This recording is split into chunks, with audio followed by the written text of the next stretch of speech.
ความผาสุกทางใจจงได้บังเกิดมีกับพ่อแม่พี่น้อง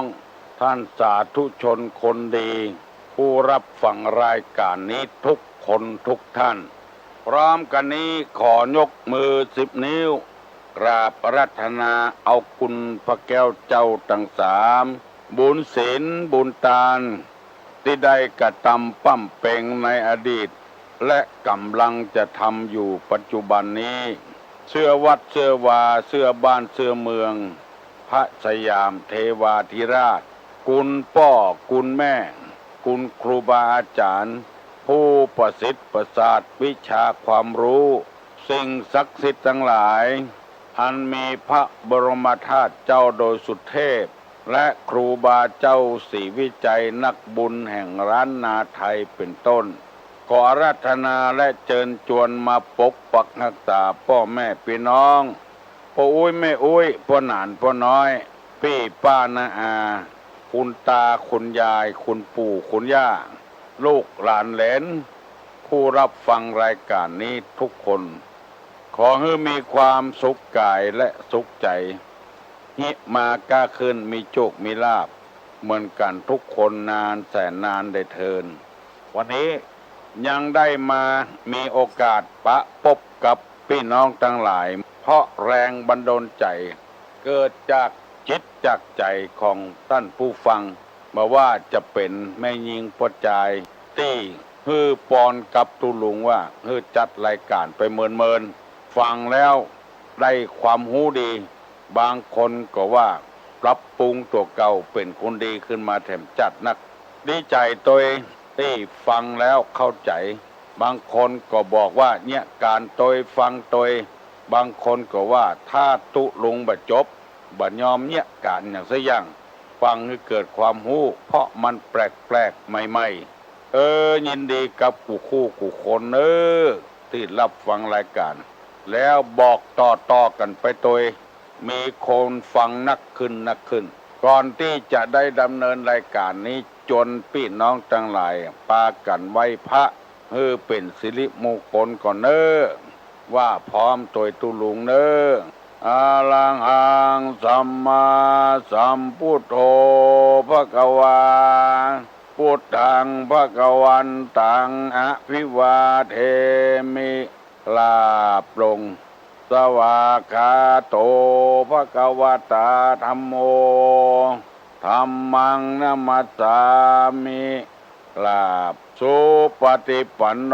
ภควโตสาวกสังโฆสังฆังนะมามิกราบ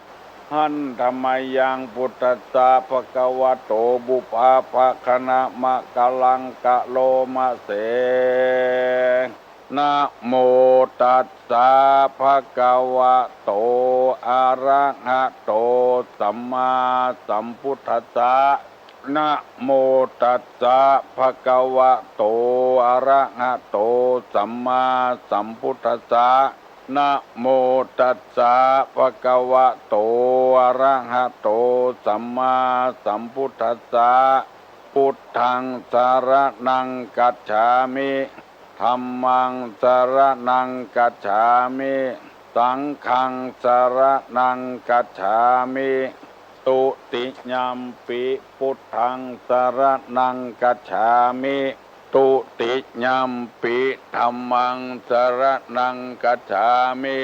ตุติยัมปิสังฆังสรณังกัจฉามิต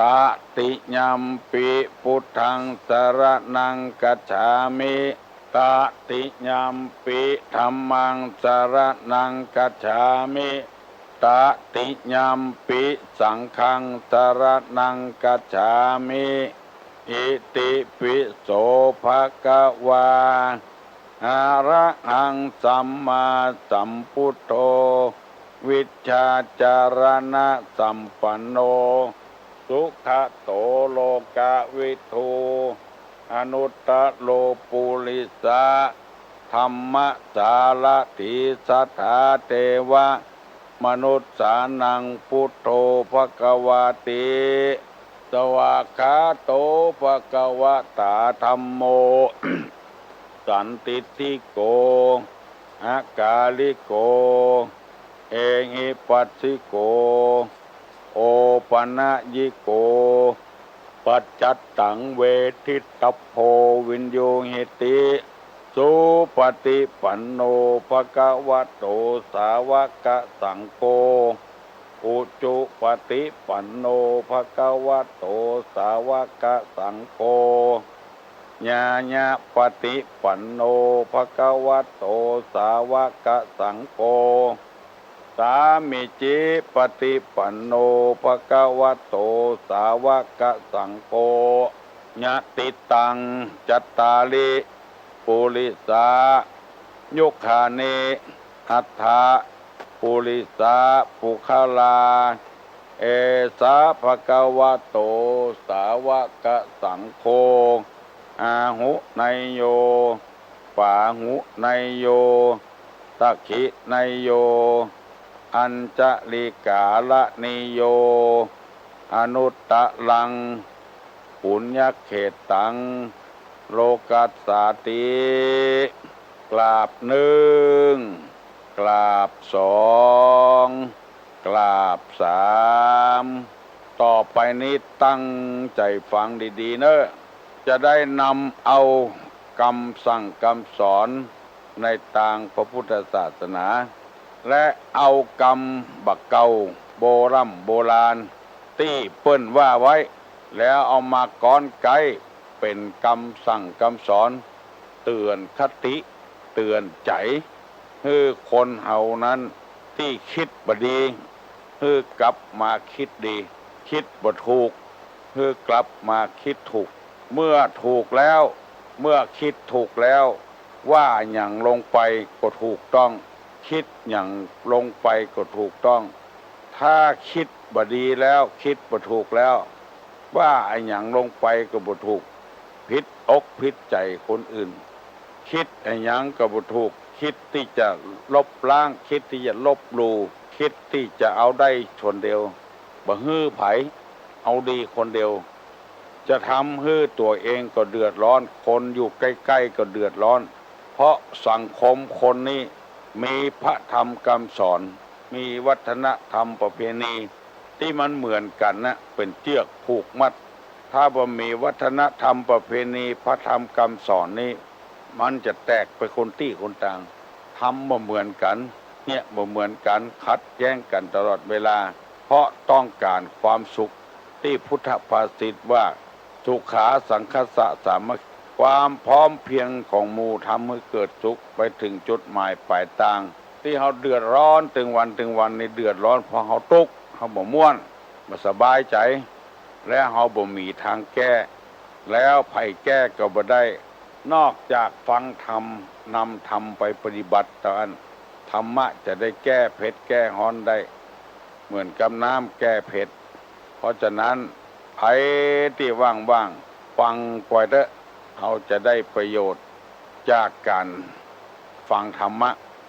โบราณเปิ้นว่าบ่นับตุบ่นับพระเฮือนับพระเหลืองบ่นับเฟืองเฮือมักเฮือนับเขารีบคือหมายความว่าจะได้ทุกเจ้าทำบ่ดีแล้วเฮาบ่ชอบ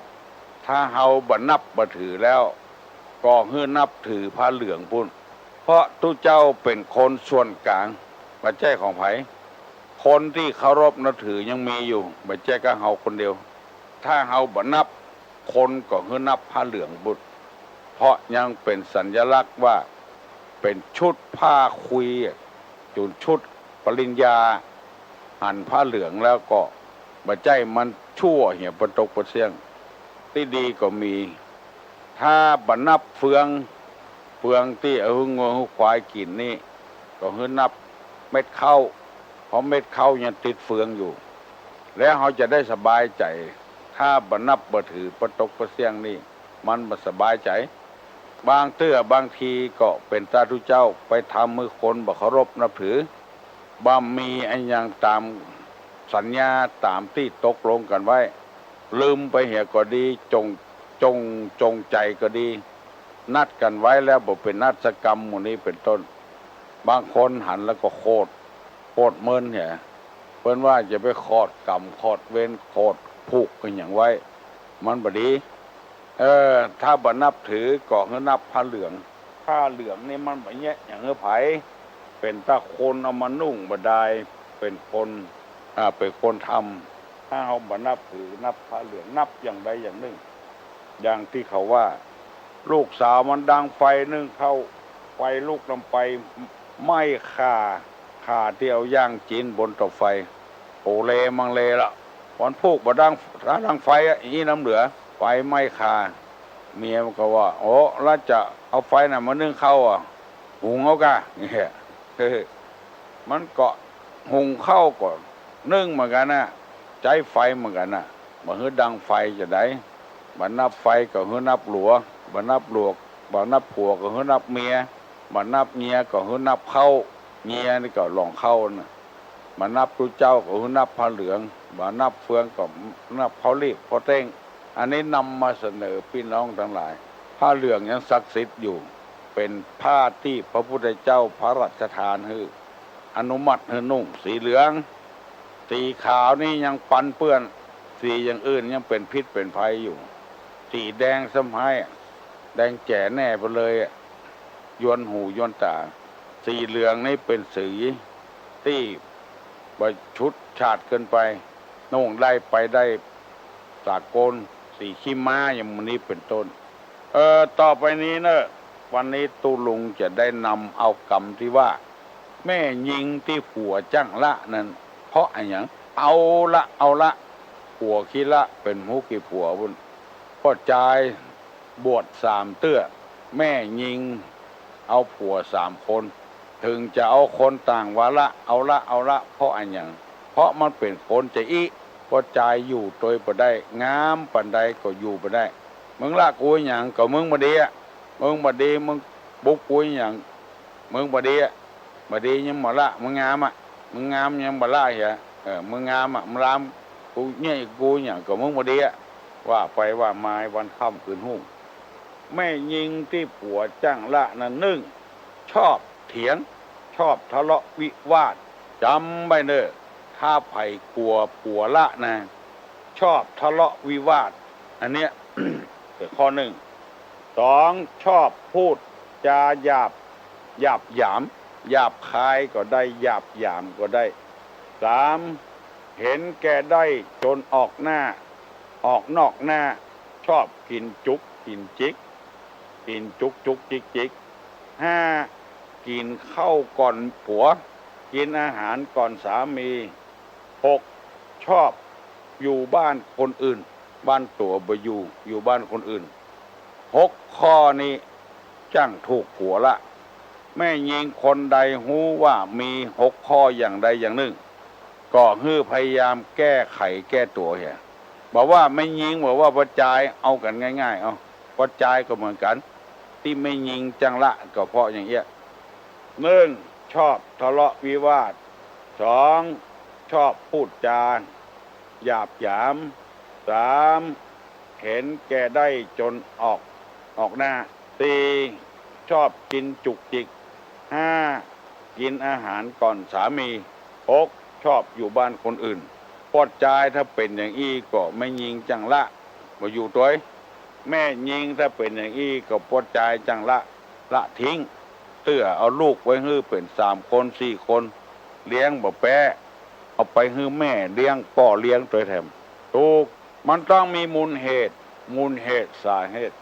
ที่เอานำมาเสนอนี้ก็บ่ใช่ว่าฮื้อไผสักคนเนอะนำมาเสนอไปอย่างนั้นนะถูกตัดไผก็ฮื้อพยายามแก้ไขเหียบ่ถูกก็แล้วไป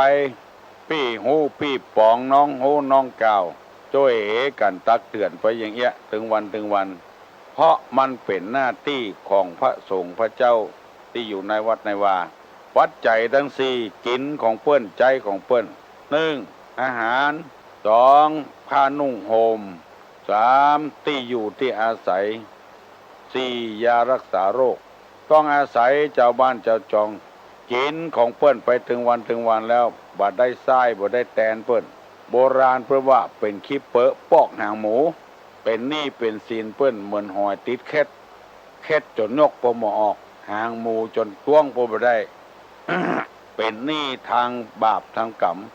เมื่อมีหน้าที่ก็จำเป็นจะต้องปฏิบัติตามหน้าที่แก้ไปเหียเป็นวันคนใดกึดใจได้ก็เอาไปปฏิบัติแก้ไขปรับปรุงนิสัยมีหลายคนบอกว่าปรับปรุงนิสัยตัวเก่าจนดีขึ้นมาหลายที่ละ หลายอย่างละบัดนี้จะขอ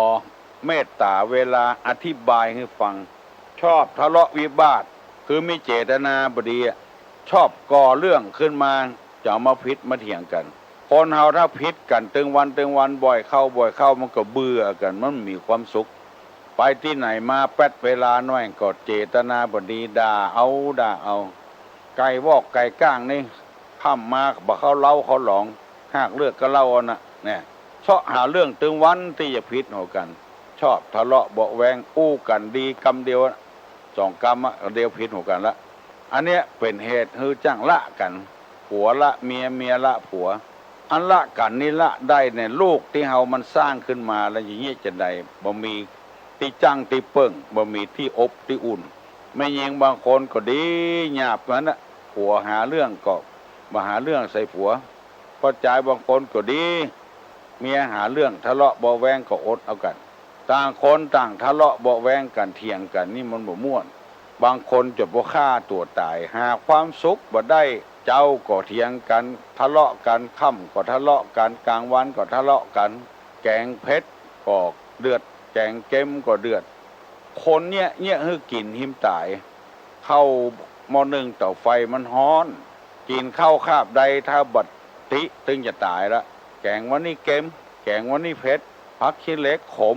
ก็ไปเนี่ยใดฮือผักขี้เหล็กมันหวานมันตึงขมอยู่หั่นแล้วโจมอยู่คาบเข้าอันเนี้ยจังเนี่ยฮือพิษหัวกันเทียงหัวกันแล้วก็เลิกละกันฟังดีๆเนอะพวกออกไม่ออกตู้ลุงบ่ได้ว่าฮือไผเนอะว่าฮือมันสาเหตุมูลเหตุจังพิษจังละกันมันนี่เอี้ยทะเลาะกันไม่ยิงก็ล้ำไปแกงคาบใดก็เค็มติ๊กๆพันผัวว่าเขาใส่เกลือ2 เม็ดยังเค็มอยู่ที่เขาว่าเมื่อใดก็แกงเค็มแถมวันก็เค็มอย่างเก่านะแต่งว่าโอ้วันนี้จางเกลือได้เนาะโอ้ถ้าใส่เป็นกำบุญยังจางอยู่บอกกอกโจดหัวคำกันโตคือมึงใส่หาป่อมีนักล้ำเหลือมูนี้เป็นต้น2ชอบพูดจาหยาบหยามอู้กำหยาบกำไตสิ้นไตเสื้อกำบดีบดักแล้วก็หยามนี่ก็เหยียดหยามมึงมีอะไรอย่างมาอยู่ด้วยกูเนี่ยเนี่ยก้อนหูอย่างอี้เปิ้นไปเอาอย่าใดหยาบหยามกันมีกระผ้าสิทธิ์ติดเนื้อเสื้อที่ตัวมาอยู่ด้วยกูเนี่ยหยาบตัวหยามตัวเนี่ยจะไปว่าเน้อพอออกไม่ออกคนใดดูแควนผัวดูแควนเมียก็เฮือย่างเหี้ยการไทยหูอย่างอี้มันไปเอาอย่าใดบ่มีอย่างก็จ้างเตอะเขาจะเอาเปิ้นน่ะ ไผห้ามก็บ่ฟังอ่ะก็หูว่ามันบ่มีอย่างก็ไปเอามันนี่หยังบอกว่าปวดใจบอกว่ามียิงมีกระผ้าติดเนื้อเสื้อติดตัวมันผิดอย่างมาเอาอย่างแล้วพูดหยาบตัวหยามตัวดูแควนพ่อเปิ้นแม่เปิ้นพี่น้องเปิ้นก็เป็นคนเขาก็เป็นคนเขาถูกหยาบยามเขาก็บ่ชอบข้อ2เนอะตุลุงอธิบายให้ฟังเป็นอย่างนี้อย่างเงี้ยข้อที่3เห็นแก่ได้จนออกหน้าออกตาอันยังก็จะเอาเป็นส่วนตัวเป็นวันหน้าเงินหน้าเลือดผัวได้พ่องเมียได้พ่องเงินมีที่ไหนคนประตบประเสียงเงินนี่มันจำเป็นนู่บางคนก็บังคับผัวเนี่ยมันอยู่บ่ม่วนเอาผัวไปเนี่ยการวันเสาร์วะละไปเกิดเป็นขายของถูกซื้อมาจะมาขายได้กำไรไม่ได้ขายแล้วไม่ได้กำไรลูกไปบังคับกันละอ่อนก็จ้างเถอะให้วายสตางค์จ้งให้มันยังดักปิ้งไม่ยิงที่ผัวจังละก็เนี่ยไปบังคับพับสตางค์ใส่ในถุงเสื้อเนี่ย50 บาทวันค่ำน้ำก็มีหั่นแกงก็มีหั่นข้าวก็มีหั่นแกได้จนออกหน้าออกตาเกินไปบอกว่าอันยังเครื่องประดับตัวก็มีอยู่แล้วจะฮื้อพอใจพ่องจะซื้อนาฬิกาสักเรือนมาใส่ก็ไปใส่ฮื้อเพื่อนตัวนี่สายสร้อยสายคอซื้อมาติ๊กแหวนกันอย่างการ ผัวบ่ได้ร้อยตบได้แต่ง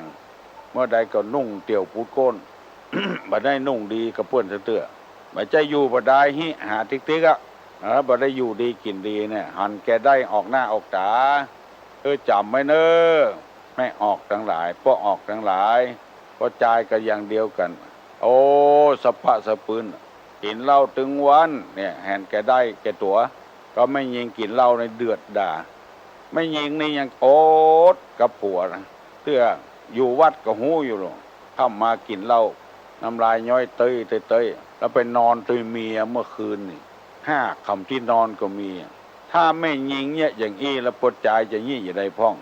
ไปที่เปิ้นออกสุดถึงคืนเนี่ยไม่ยิงเนี่ยอย่างอี้ปวดใจก็เบื่อเหมือนกันหันแกได้จนออกหน้าออกตามาได้ว่าเฮ้อไผ่เนอ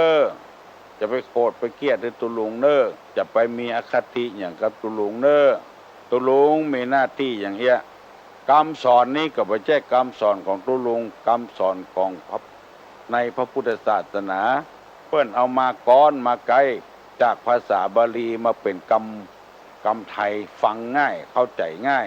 คนเอามีอคติต่อกันนี่บ่ม่วนโกรธให้ทุเจ้าโดยทุเจ้าบ่มีความผิดยังบาปเนอจะไปโกรธไปเกลียดไปมีคติอย่างตุลุงเนอเอามาเสนอให้ฟังบ่ได้บ่ฟังก็แล้วไป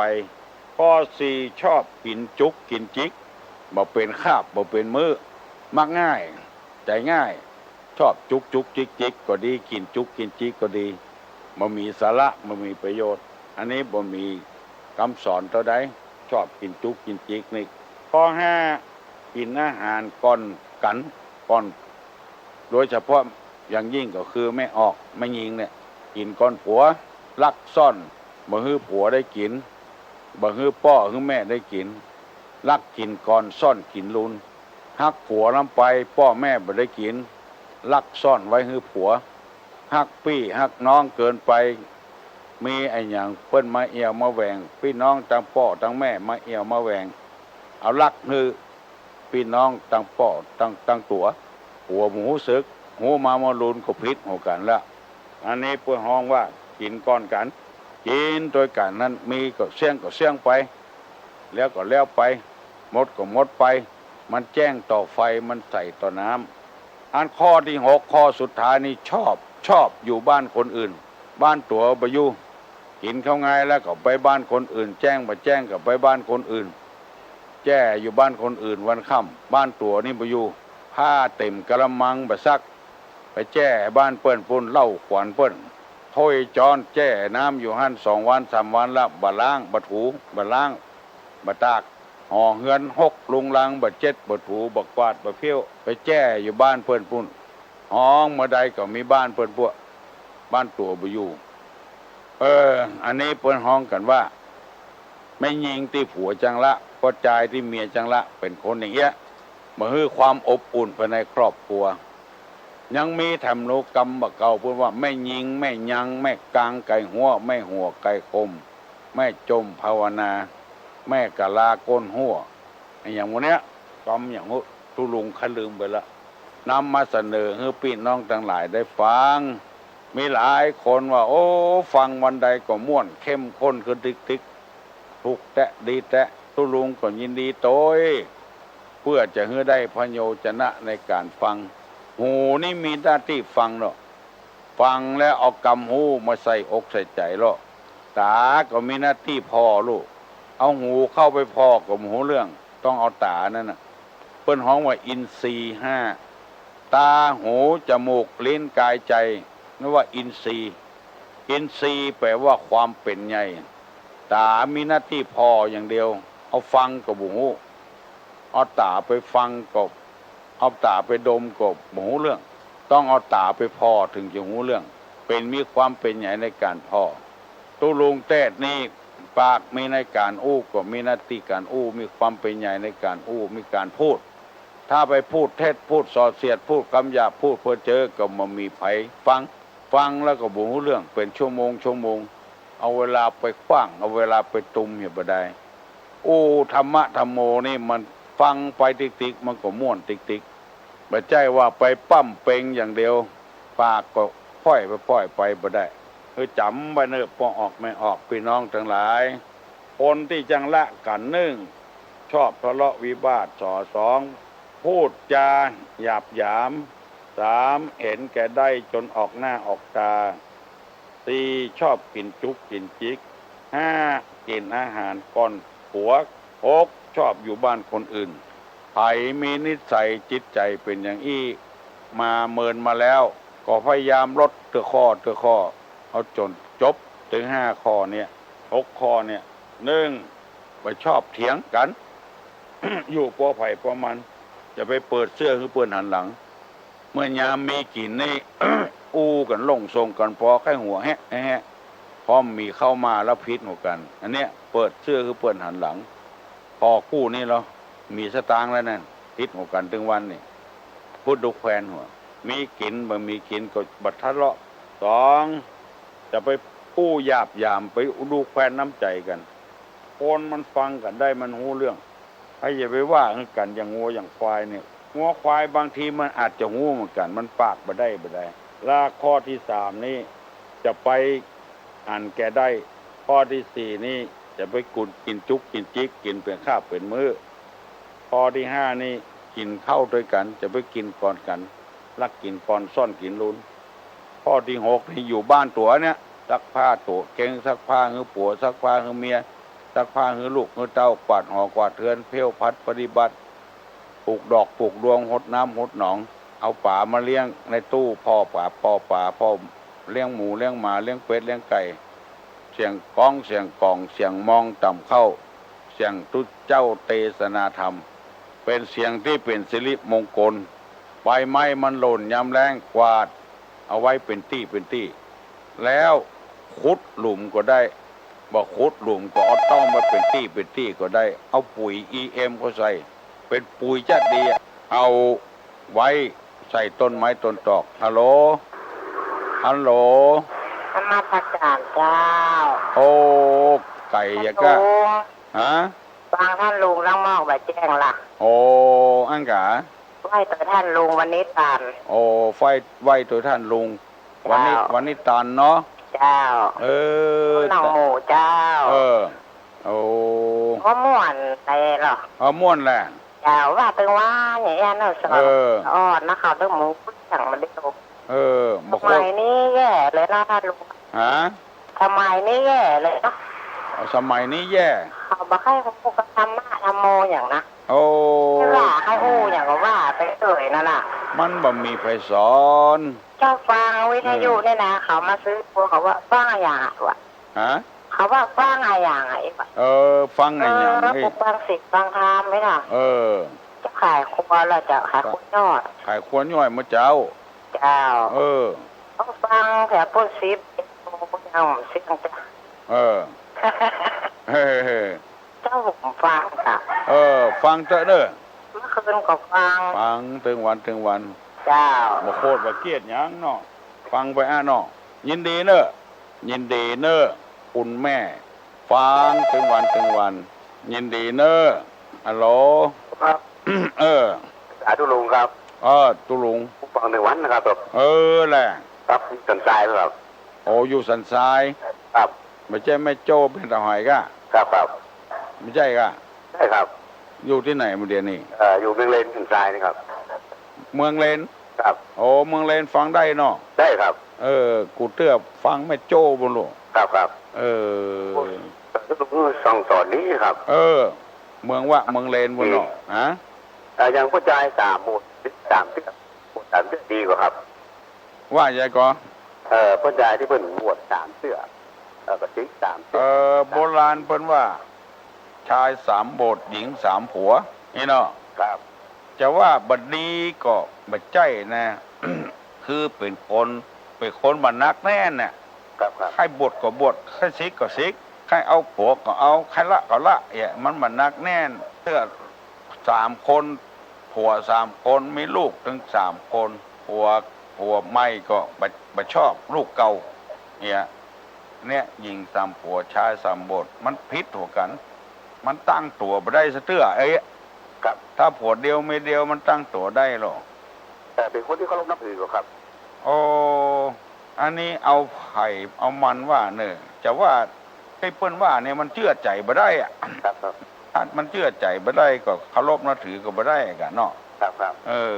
มันจะเนี่ยเอาวันใดบ่ฮู้อ่ะ ครับ มันเอาใจมันว่า ครับครับ เอาสันทรายพุ่นมังเลนพุ่นครับภาษาดูนะครับ ฟังถึงวันแหละ วันหนึ่งวันครับ เข้าใจดีเนาะ ครับ ยินดีเนอะบุญรักษาเนอะ ครับครับ ครับบดีชาย3 โบสถ์หญิง3 ผัว มันไว้ใจบ่ใครได้มันเอาใจว่าบวชนี่ไปใจเสี่ยงน้อยๆเตื้อหนึ่งบ่เดียวนี่ยังแควนน้อยเนอะบวชละดูร้อนบ่ได้เสี่ยงอย่างตอนอย่างแต่ก่อนนี่เปิ้นดาปล่อยโลกแป่งปล่อยแป่งลามกันโอ้ขอโทษเถอะล้มหมูล้มควายกันไปบวชหลายเตื้อลำไปไว้ใจก็บ่ใครได้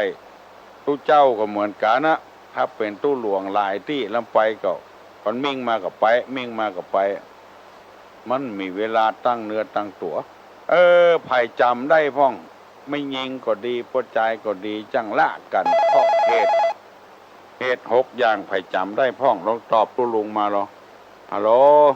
เจ้านมัสการเจ้า จำได้วะหา ได้กับเจ้า หนึ่ง ชอบทะเลาะวิวาทเจ้า จะไปเถียงกัน เจ้า ก่อนเขาเป็นไฟมาเขาก็เป็นน้ำเหีย เจ้า เพิ่นถึงว่าอันหรอกก่อนผัวเป็นไฟเฮือเมียเป็นน้ำ เปิ้นเห็นอย่างเปิ้นว่าน้ำร้อนป่าเป็นน้ำเย็นป่าตาย นั่นเนาะถ้าน้ำร้อนเขาใส่มันเป็นมันวิ่งเนาะ เจ้า ถ้าเย็นอกเย็นใจมันตายคำน้ำมันเนาะ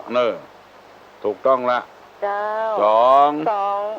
ชอบพูดจาหยาบคายแล้วก็หยามเปิ้นเนี่ย หยา เจ้า บหยามเหยียดหยามเปิ้น เจ้า ข้อ3นี้เห็นแกได้จนออกนอกหน้า ออกนอกหน้า เจ้า ข้อ ข้อ4นี้ชอบกินจุกจิกกับเจ้า 5 ข้อ5นี้ชอบ กินก่อน ข้าวก่อนผัวเนาะเจ้า ข้อ ข้อ6นี้ชอบอยู่บ้านคนอื่น อันนี้ถูกต้องละ เจ้าตุ๊อุ้ยเจ้าบันเย็นนี่เก่งเนอะ เจ้าจะขอถามตุ๊อุ้ยว่าไอสังฆทานชุดใหญ่มันหมายความว่าอย่างไรเจ้าน้องมีคนถามน้องแล้วน้องก็ตอบมาได้อะเจ้าชุดใหญ่ชุดเล็ก ชุดใหญ่นี่เปิ้นจะเอาไปตานให้ตุเจ้าที่มียศถาบรรดาศักดิ์ที่สวดมนต์ชุดเล็กนี่เปิ้นเอาฮับหัววัดบ่ได้ตุเจ้าที่บ่ได้สวดมนต์อันเนี้ยชุดใหญ่ชุดเล็ก ชุดใหญ่ก็แปลงน้อยชุดน้อยก็ถูกน้อยเนี่ยเปิ้นแบ่งเอาคนเดียวเปิ้นแต่ก่อนบ่มีพระพุทธเจ้ายังมีการจับฉลากยังไอสังฆทานชุดใหญ่นี่มันจะต้องกี่ชุดขึ้นไปเปิ้นถึงเปิ้นกำหนดก็เจ้าบ่กำหนดอันไหนถ้ามันใหญ่น้อยมีครัวนักน้อยก็ว่าชุดใหญ่ถ้ามีครัวน้อยก็ว่าชุดน้อยเจ้าอันเนี้ยชุดเล็กชุดใหญ่ความน้องอันนี้ความคิดของน้องคือชุดเล็กก็คือหมายถึงว่าเอาไปชุดเดียวเจ้าใช่อันเดียวนะชุดใหญ่ก่อนเดียวชุดน้อยก่อนเดียวนะชุดเล็กก่อนเดียวนะก็เลยตอบว่าไม่ได้ว่าเดี๋ยวจะถามตัวอุ้ยขึ้นเนอะชุดใหญ่มันมีอันนั้นเจ้าเติมคือไปแถมชุดน้อยกับเมียนั้นสมมติว่าอันหนึ่งใส่น้ำคู่เหลืองอันหนึ่งห่อจุกเนี่ยห่อจุกกับชุดเล็กเข้าใจแล้วเนาะเจ้าขอบคุณตัวอุ้ยนักเจ้าเจริญพรเนอบุญรักษาเนอน้องบรรเย็นเก่งมาตลอดเวลาตอบได้ถึง6 ข้อให้ระวังให้รักษาไว้คนเฮาเนี่ยมันทะเลาะเบาแวงกันเนี่ยเหมือนกับเขาไปต้องสะดุดอ่ะแทนที่เขาจะเตียวไปจัดไก่แล้วไปต้องสะดุดเนี่ยเมาแป้งเมาเอายาเขาใส่หัวไม่ตินเปิ้นเตียวไปเห็นไหนเพื่อเบาน่ะพิษหัวกันเนี่ย2 วัน 3 วันกับยังบดหูกันเตื้อเนี่ยเปิ้นไปหิไปหา2 คนได้วันคนร้อย2 คนก็ได้200ละเอาเมาพิษหัวกันย่างเนี่ย3 วันเนี่ย3 วันมันบ่ได้ไปละ600หรอกหยาบอยู่กับกันต่างคนต่างอยู่ต่างคนต่างกินกันอย่างคือมันเต้นแล้วเป็นวันเนี่ยฮัลโหลเจ้า นี่อย่างตุลุงว่าแต่เนาะตุลุงเนาะ หันว่าน่ะ เจ้า เชื่ อตุลุงแต่นะตุลุง เชื่อทุลุง เจ้า ไปเชื่อนักนะ เชื่อนัก ไปเชื่อนัก ตุลุงมีแต่หนูตุลุง เจ้า ทุกเจ้าทำตนเป็นอย่างใส่ผ้าเหมือนกันตุลุง อันนั้นมันเอาจริตว่า อ๋อกะเจ้า มันเอาจริตว่า โปนสีแดงๆกำก็มีนะลุงเนาะ แดงกำก็มี เจ้า แล้วก็สีเหลืองก็มีสีคักสีราชนิยมก็มี เจ้า ความจริงนี่เอาถึงว่าผ้าเหลืองมาได้มาบอกมาหรอก เจ้า เนาะ เจ้า มานับโต๊ะก็นับผ้าเหลืองเนี่ย เจ้า ไม่ใช่ว่า ดีนะตุลุงทุกเจ้าบอกว่าเป็นคนดีหมดนะเจ้าเนาะ คนดีหมดอะเอาเปิ้นชอบว่าเปิ้นเด้อเปิ้นใครนุ่งอย่างนั้น เจ้า บางคนเนี่ย ตุลุงวันนี้ไปหาหมอก็เจ้า ตุลงมาไปกะ วันนี้ ไปคลินิกไปขวายหน่อย งานเด้งจังตู้ตุลุงไปวัน มันจันทร์ มันพูด จันท ตุลุงนะ จันทร์จันทร์ วัน พุธ จันทร์นะตุลุงนะ จันทร์พุธศุกร์ เจ้า จันทร์พุธศุกร์ ตุลุงแทนนั่นอันเสียงตุลุงดีแล้วลูก อันกะ เจ้า วันนี้นี่เสียงตุลุงมาออกถ้าตุลุงได้ แล้วบอกออกวันเดียวบ่ได้ เจ้า ประเดี๋ยวยังมีอยู่พ้องยังมี เจ้า คิเตอร์วันแอล เจ้าตุลุง จ้า พูดตลกได้อยู่เนาะ โอ้คืนนี้ไปเต้นหางดงอะวัดไซมูลอะ2 ชั่วโมง มาตุลุง 2 ชั่วโมงก่อน ดูโอ้ โอ้สถาเปิ้นบ่ไปไหน โอ้ นั่งฟังอด เจ้าเปิ้นหูตุลุงไปลูกเปิ้นไปหลายตุลุงได้เจ้าโอ้ตุลุงเก่งมาเมื่อแล้วตุลุงเนาะ เก่งอู้นะจ๊ะเก่งอย่างอื่นเก่ง แต่ก็ได้เล่นก็ได้เนาะตุลุงเนาะ สบาย เจ้า สบาย แต่ได้เล่นได้เนาะตุลุงเนาะ แต่ได้เล่นได้ นับถือตุลุงเนอะเขาห้องตุลุงเขาไม่ได้ห้องอันเนาะเจ้าอันอย่างเนาะเจ้าอย่างหาอันอย่างหาเจ้าคณะ เจ้าคณะ เจ้า โอ้บ่ห้องก็ได้ จะหาอันอย่าง เปิ้นเอามาฮื้อบ่ได้ สี่ได้ห้าสี่ตุลุงได้ห้าหมดแล้วน่ายังไปอยู่เนาะ เจ้าหน้า ได้หนังสืออยู่ตุลุงได้หนังสือที่เราเรียกกันนะมาไว้โอ้อินตุลุง เอามาอ่านกะ อินดูงัวตุลุง เป็นเจ้าคณะอำเภอลูก เจ้าคณะอำเภอนะตุลุง ถ้า เนาะ เปรียบข้างนอกก็เป็นนายอำเภอแล้วกันเดี๋ยวนี้ โล ต่อมีปลัดปเลิศลูก ตุลุง เจ้า เจ้าย่อยๆเลยลุงล่ะ โอ้มันธรรมดานะอะไรโอ้ตุลุงมันจะนับถือตุลุงมันจ๋าเนี่ยตุลุงเนี่ย เปิ้นเอาอย่างนั้นเข้ามันนะก็เพื่อเอาหน้าสังขยามาใส่น้อยเดียวบางคนบ่เข้าใจก็ วันเกิดนี่ไปแน่นอนเนี่ยวันเกิดตุลุงนั่นเนอะ มาเนอะ เอาไป มาจนได้จนเป็นเนอะ เจ้า มีอย่างเอามาทานด้วยกันกินด้วยกัน เจ้าได้กับเจ้าได้กัน บ่ เนาะ เอาอย่างมาก็ได้ เจ้าก็เป็นอย่างเจ้า ผ้า ได้ ที่ กัน เนื้อ เนาะ เสื้อที่ตัว เจ้า บุญรักษาเนอะ เจ้า บุญรักษาเนอะ เจ้าขอบคุณเจ้า ยินดีกับผู้คน ที่หันความดีความชอบอยู่ มาอู้ตัวลงเด้อเนอะ1211058ฮัลโหล ครับไว้สาครับ โอ้ไว้สา นี่ว่าเป้าหรอครับ โอเวงป๋าเป่า ครับ เนี่ยตุลุงว่าตะกี้เนี่ยมันมันถึงแม่นเนี่ย แม่นนะเนาะ ต้องว่าไก่นะเอาจะใกล้กันเนี่ยโอ้พี่ผมมันจะตุว่าเนี่ย คิดกันทั้งวันเนาะ พี่ผมนะครับ โอ้พี่ ครับ เนี่ยนี่คิดนะครับ มัน โอ้ มันเอาบ้านเปิดเป็นบ้านตัวห้องเหมือนกับว่าแต่ว่าน่ะเป็นคนใครที่เป็นคนรวยที่เป็นนายหน้าไปขี้ข้าวข้ามประกันเวลาเอาหวานนัดคิดไปนอกที่จะไม่สอนฮะอันทำ เวลาเอาเมาเหล้านี่เมาเหล้ามันต้องอู้ก็ฮะเขากินเหล้าเขาเคยอู้เหตุผลมาเขาอู้ด้วยมันคิดไปนอกจะไม่สอนฮะเรื่องอันน่ะแต่มันจะนอกอย่างตู้ว่าอย่างไรนี่อย่างแต่รู้สังเกตของคนเขาเนี่ยของเอาแหวนวงตัวเก่าเนี่ยมันต้องไปพอเป็นพวกคนนะมาถ้ามันใจ ครับ เอาพี่เอาน้องเขาเนี่ยไรบ้านเขาเนี่ยเนาะตามเขาทำดีเขาก็พอด้วยดีก็พอด้วยเนาะครับเนี่ยโอ้ผมก็สอนน้ำเตี่ยวผมก็ไปหาตุหาพระไปอย่างมาติผมไปผมไปหาว่าผมไปสอนนั่นแหละพี่น้องไปสอนฮะพวกมันลึงเนี่ยดูครับลึงเนาะเอาหัวก็ยังตัวนะเอาละนั่นอันนี้มันได้เล่าพี่น้องกันนะอันนี้ฟังความจริงเนี่ยครับมันไม่ได้ตั้งเนื้อตั้งตัวลูกเนาะครับ เพราะอย่างมีกลิ่นกันละละกับพวกเหี้ยละ ครับ อย่างเขาสารปุ๋ยไปแล้วสักเตือ ครับ เหี้ยมันได้เม้มสักเตือเนาะ ครับ มันได้ใจสักเตือ ครับก็ผมไม่อยู่ด้วยคิดกันนะอย่างมันอยู่ด้วยไปเอาแต่นะอย่างก็รู้ว่า เนาะครับตัวแต่ผมว่าว่าเป็นอย่างอัน ตึงวันนะครับฟังตู้ตึงวันนะครับแต่ผมโทรมาตั้งมันได้ครับตอนตึงวันนะครับไปผ่าเจอครับเวียงปะเป้าเนาะครับสถาบันอย่างบ้านตรงห้าครับอ๋อสถาตรงห้าไปกะผมจำได้เนี่ยผมเป็นร้อนก็อย่างเงี้ยตู้ได้ไปเตะครั้งนึงนะครับตรงห้าตำบลอย่างสันสลีเวียงปะเป้าอ๋อสันสลีไปกะเวียงปะเป้าครับหนาวเมื่อเจ้านี่หนาวอยู่เนาะพุ่นเวงเนาะครับหมอให้มันดีครับให้มันดีเนาะครับเมื่อวันฮ้อนแต่ครับบุญรักษาเนอะครับครับผมเอาวันนี้ไก่เนอะเวียงปะเป้าไปก่อนไปตังดีให้ไปผ่าวีงิ้วเท่าไปเวียงปะเป้าให้ไปงิ้วเท่าผ่าวีอ๋อนมัสการเจ้าตุลุงโอ้นั่นมีใครถามนะเจ้าอะไรถามอะไรโทรมาถามมาเดี๋ยวนะเจ้าเดี๋ยวพ่ออู้นะเจ้านี่พ่ออู้อ่ะเจ้าฮัลโหลสาตุลุงครับครับเอาป่ออันนี้เคยถามมันทางตุลุงเป็นว่า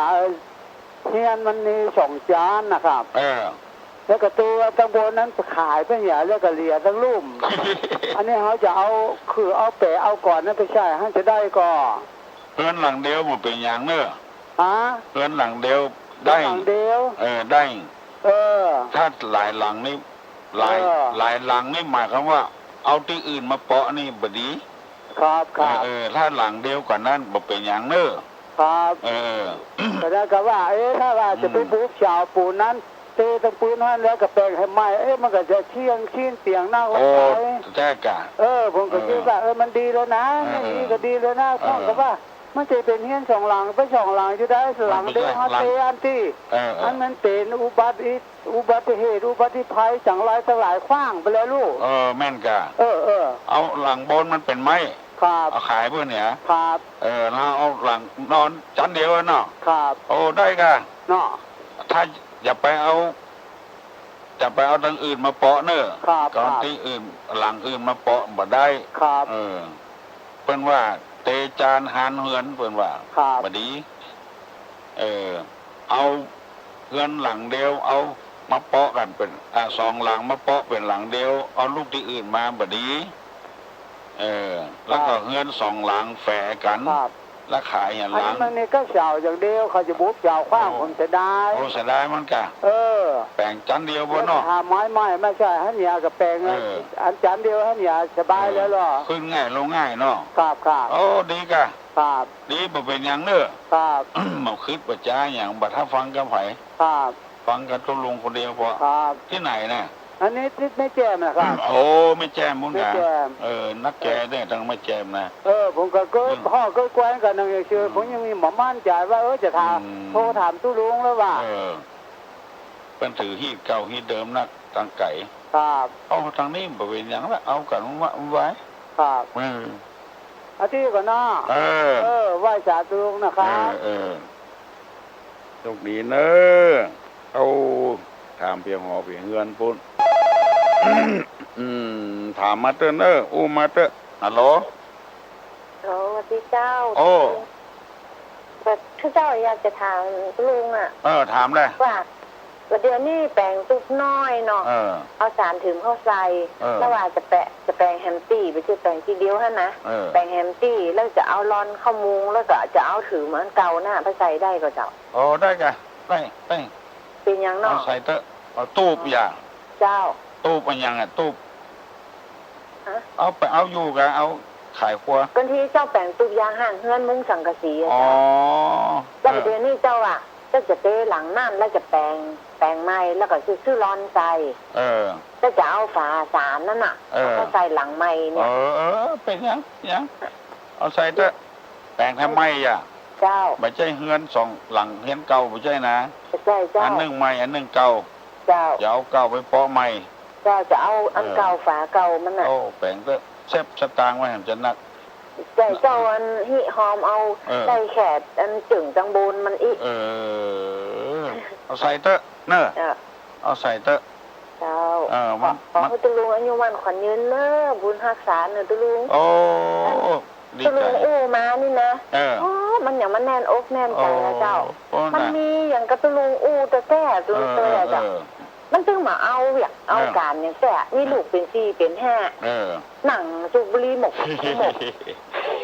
มันเพื่อนเอาอย่างก็บอกเอาอ่ะแล้วก็ใครได้ใครมีก็เปิดแล้วแบบนี้ว่ะไปได้เลยโอ้ตุลุงเต็มอกเต็มใจกำสอนตุลุงแต่นึกฟังกูเจ้าว่ะเจ้าเนี่ยมันเป็นกรรมของเปิ้ลนะแล้วก็ตุลุงเอามาอู้ต่อแถมโอ้มันจำมันนักแน่นดีอ่ะมันได้กระจายโอ้โหนักแน่นดีเนาะนักแน่นดีโอ้มันอย่างมาม่วนอกม่วนใจฟังตุลุงกูเจ้าอ่ะฟังทั้งวันเนี่ยฟังทั้งวันกูเจ้าหนังอันภูเขาพนมมือโอ้โหว่าไอ้ตัวโอ้ยถ้าจบก็จ้าตุมึงจ้างบุญตูเนาะขอมือตุลุงดูกินดูตานไปเมื่อนี่เนาะเดี๋ยวนี้ยังแควนนะเสียงใจมาล่ะเสียงดีเสือก็เป็นห่วงตุลุงนะแม่นจ้ะกำไปเป็นนักก็เหมือนดูตุลุงจะอีทนะน่ะวันนี้เป่งว่ามาหลงเจ้าเป็นใจวันนี้ไปหงยาข่อยหน่อยแต่อีกนะเจ้าอยู่ที่ไหนอ่ะตะเมิงนะเจ้าโอ้ตะเมิงก็ได้ยินบ่เจ้าบ้านเป็นชอบกันนะเจ้าอันแหละบ้านห้วยคอกบ้านห้วยคอกนี่บ่ได้เจ้าเป็นชอบกันแหละเจ้าเป็นว่าโอ้อยู่ที่ไหนนี่ตู้เจ้าไหนนี่หรอเป็นว่านะตู้ลุงตู้จกแต่ก่อนเทศตู้จกแต่ห้วยคอกเนี่ยเจ้าก็ซื้อตู้โจ๊กมาเปิดเนาะนะมันหนังฟังกันที่ไหนนี่อีโนบุญว่าตู้เจ้าตนนะตนเจ้านะชอบใจกันฟังเนอะฟังตึงวันเนอะเอามาเปิดตึงวันไหนเราก็ว่านะอีกนะเจ้าตาเจ้าบุญรักษาสวัสดีเนอะเที่ยวสำเมิงพนเผียวห้อยคอกคุณบ้านปอกป่งเปล่าไปมาโมดอ่ะตำรวจทหารหลานอุ้ยร้อนๆอ่ะฮัลโหลนั่นแหละโอ้มากินยุกินยาอย่างไงกินนักห่วงเนอะเมื่อปันหอมปันหายเนอะเจ้าเนาะบัวเบื่อบัวปิ่มบัวไปใต้น้ำมันเนาะบอกเขานางแก้วนะตัวลุงว่านะต้องมีคนมิ่งให้ตัวลุงสักคนเนี่ยอย่าบอกมิ่งอ่ะเอากะปอดจายปอดจ้าปอดท่ากินกำเมียปอดตาเพียอุปิทะลิเอวกาดน้ำหยาดคลองก้นน้ำต้นปอกพุดสูดขี้เหงื่อเดือดเหมือนผีป้ามาแล้วโอ้ฮันเจ็บแล้วต้องจำเนาะกำปากมีเหมือนผีสอนที่นอนหางแห้งปล่อยบังกะที่ไหนฮะเกินพันแท้หางโดง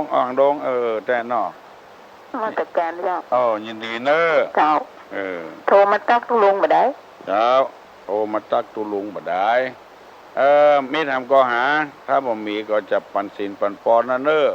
ว่า7:00แล้วพอทำสาย1210058บอกว่าใกล้บอกว่าไกลเอาแล้วสุดท้ายแล้วรุดไปเห็นแล้ว1210058ทำสายเดียวนะแล้วก็จะปันสินปันปอนด้วยกันละต่างคนต่างไปแยกเวียกแยกการเมื่อลำไปก็จะเสียเวลาฮัลโหลรักปิ้งเอาเว้ยที่เล่ามานี่นะมาได้ว่าอย่างเงือไผ่เนอะว่าไปตามน้ำตามพาดตามปัวนะเหมือนกับเพื่อนเอาเสื้อเอาผ้ามาขายเอาค่าได้เขาก็ซื้อเหี้ยบอกค่าได้ก็แล้วไปเนอะฮัลโหลสวัสดีครับคุณลุงบ้านแล้วก็ตัวร้องก็เข้าครับผม ยังมีไปหลงอยู่ ครับ มนวะทั้งวัน พอดีย่างเหตุการณ์เนาะครับวันนี้ครับครับ ยังแยกกันล่ะ ครับไหวพระตัวตุลุงเจ้าครับ โอ้ เป้าเป็นหนึ่งเข่าปัญหาในตายใช่ครับผม ฟังเพื่อนหนึ่งเข่า ปวดแผลเข่า ปวดไหนเข่าอันทั้งวันโมนก็ไปหลง ครับผมนะครับ ตีละเกวียนก็มันตีกัน นี่ครับ เหม็นเนาะ ครับ โอ้ดีแต่เหรอ ครับ ไปจกเป็นลาเป็นแล้ว ตุลุงไปง่ายครับ ไปหงยาจันทร์พุธศุกร์3 วัน ครับผม โอ้อาทิตย์นี้4 วันก่อนได้อยู่3 วันเนี่ยแต่ฟอกเสียงใสวันเนี้ย วันนี้เสียงใสแล้ว ครับ ดีแต่เนาะ ครับ ฟังถึงวัน ครับผมฟังนึกว่านะครับ ลำบานใจบนเคียงต้องฟังเราเนี่ย ครับฟังนะ บันเหนือบันใจนะครับ ลองของเข้าเฮ้สวัสดีครับนะครับ